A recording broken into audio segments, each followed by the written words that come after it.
Welcome back to The Lead. I'm Anthony Montalto. Let's jump in.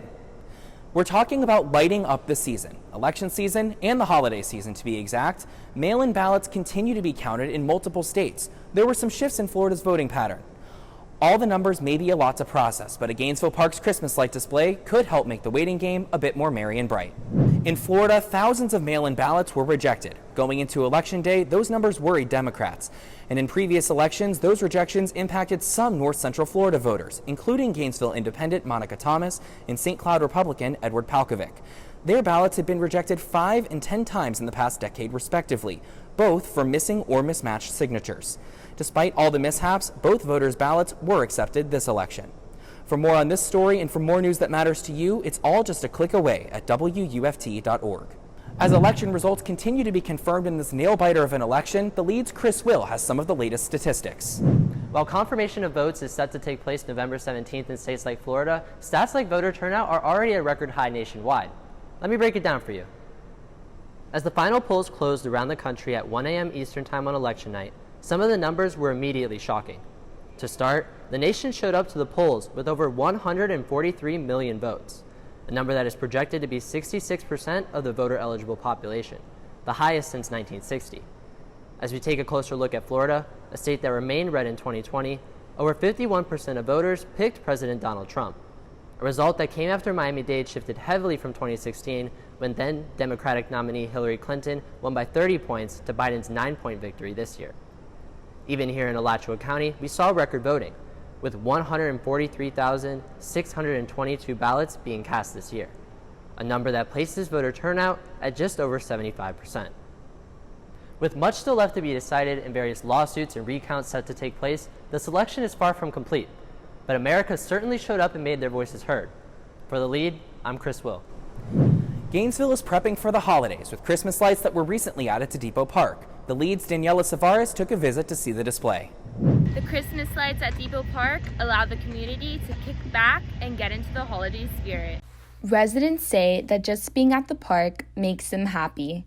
You know, just seeing everybody out here with their kids and everybody's playing and having a good time just gets me in a good mood. The park offers the community some relaxation and an opportunity to connect with their loved ones. It's an activity we can do that's not staying at home, which is good. It's a good thing, you know. Yeah, it's like to get out energy for the kids. It's more for the parents, obviously, and stuff. The lights offer a little extra something to enjoy, especially for Zohar Hazan. She says the lights get her excited for Christmas and she likes them because they're so sparkly. Whether you need to study, unwind, or just want to head outside for a little while, the park is a great place to enjoy some holiday cheer. For The Lead, I'm Daniela Savares. The Gators will take on Georgia today, but the lineup will look a little different. In California, there's a push for theme parks to reopen, and the Carnival has arrived in Gainesville. The Lead's Amy Gallo has more. 5 players suspended and 1 coach fined following a brawl on the gridiron. 3 Missouri and 2 University of Florida players were suspended. UF coach Dan Mullen was fined $25,000 following the fight at last Saturday's football game.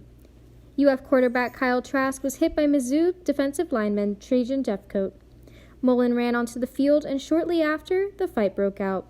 Florida fans are anxious to see how the half-game suspension of defensive lineman Zachary Carter and linebacker Antoine Powell will affect today's game against Georgia. Over in California, 8 mayors are advising Governor Newsom to reopen Disney and other theme parks.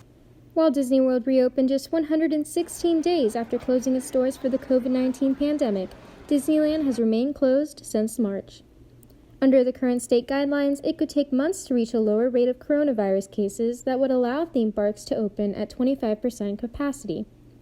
The mayors wrote a letter to Governor Newsom outlining their thoughts and requested a meeting with him to further discuss the current reopening guidelines.